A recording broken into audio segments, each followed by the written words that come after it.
A Taiwanese ship docked at a port in eastern China has erupted into flames. What is the worst military mistake that a country can make? Start a war when it cannot afford one. Ever since Pelosi visited Taiwan, the CCP has been very aggressive. China has announced military exercises, fired ballistic missiles toward Taiwan, and practiced assaults. They've launched missiles, sent military ships, and flown fighter jets to show the USA and the world that they're not afraid to go to war for Taiwan.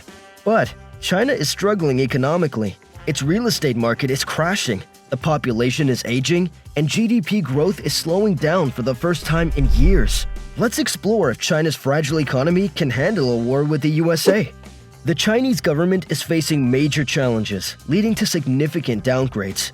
The Chinese government views Taiwan as a breakaway region and has fired missiles to show its intentions. While President Biden has stated he would defend Taiwan, China is now experiencing a rare economic slowdown that scares the CCP because they haven't had a recession in the last 50 years. In the past, the government intervened to prevent recessions, but those methods are failing now. China's economy grew rapidly, reaching a record 18.3% growth in early 2021. Its GDP surged from $1 trillion in 1999 to over $17 trillion in 2021, mainly due to globalization and joining the World Trade Organization. However, China still ranks 79th globally in GDP per capita, with many citizens remaining poor. After the 1989 Tiananmen Square massacre, the CCP promised economic growth and better living standards in exchange for public acceptance of limited personal freedoms. This deal worked, as the economy transformed, lifting many out of poverty and improving living conditions. But now, with economic growth slowing, people might question if the trade-off with the government is still worth it, which poses a serious threat to the CCP's control. Whenever the global economy faced turmoil, the CCP launched huge spending projects, like the high-speed rail in response to the 2008 global crisis. These projects aim to provide jobs and support economic growth by building needed infrastructure. The strategy worked well initially, keeping China's economy growing even as others slowed. However, the CCP overdid it. Imagine a village without drinking water. Building a well would create jobs and provide water, boosting the economy. But if the government keeps building wells, each new well is less useful, and eventually the spending becomes wasteful with no economic return. After 2008, China kept building high-speed trains, even when the returns diminished. Funded by debt and plagued by corruption, these projects became problematic.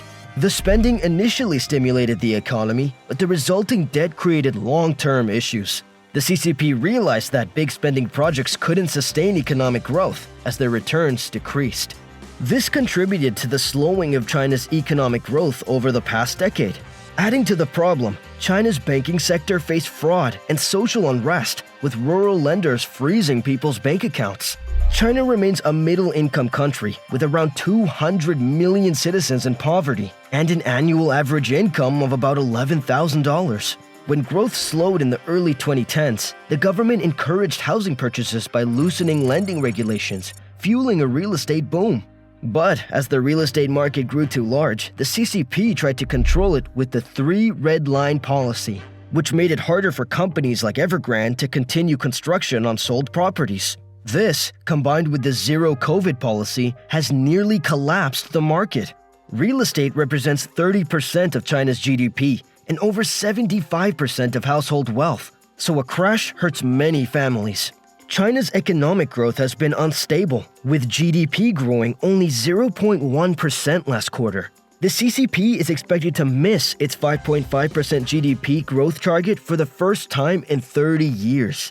This slowdown will impact the global economy, leading experts to call the next decade the decade of lost returns, predicting high volatility and ineffective traditional investment strategies. Ultra-high net worth investors are turning to blue-chip art, which reduces portfolio volatility. Deloitte expects this asset class to grow nearly 60% in 3 years, with Morgan Stanley noting its low correlation to other major asset classes. Masterworks, a platform allowing regular investors to access blue-chip art, has delivered an average of 29% net return to investors and is offering priority access to skip the waitlist. The CCP's deal with its people was to provide economic growth in exchange for overlooking authoritarian rule. This trade-off was easier when salaries increased and real estate investments grew. With slower growth and increasing government control, people are questioning its worth. The CCP has developed advanced tracking systems and enforced harsh measures under Xi Jinping's zero-COVID policy, including constant lockdowns, mandatory tests, and restricting movement. They even aim to control how children spend their free time. China spends a huge amount on its military, but even more on internal security. The zero-COVID policy, the CCP's spending to control citizens has likely increased. People are unhappy with the government's extreme measures, like locking people in apartments for weeks, separating elderly from their families, and even killing pets. Even some loyalists to Xi Jinping are now questioning the zero-COVID policy. The CCP is loudly threatening Taiwan to distract from internal problems. But going to war is very different and much more dangerous. The CCP has watched how the world reacted to Russia's invasion of Ukraine, with harsh sanctions, companies leaving, and banks being cut off. Unlike Russia, China doesn't have oil to fall back on.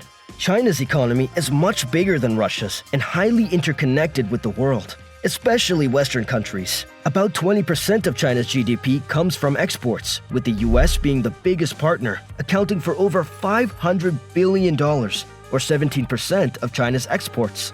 Over 50% of China's exports go to countries likely to side with the US in a conflict.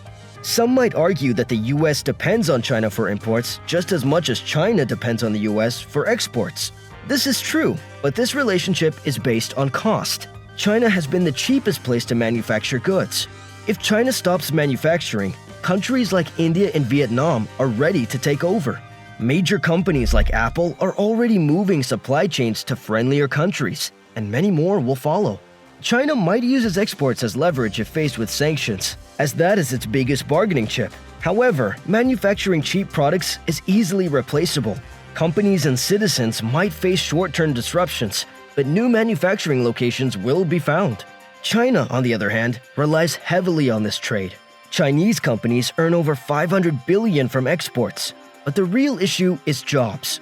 China has around 120 million manufacturing jobs, with 20% of goods going to the US. If this trade stops, about 24 million jobs could be lost. This would have far-reaching effects. If 24 million people stop spending, it reduces income for others, causing a chain reaction of economic problems.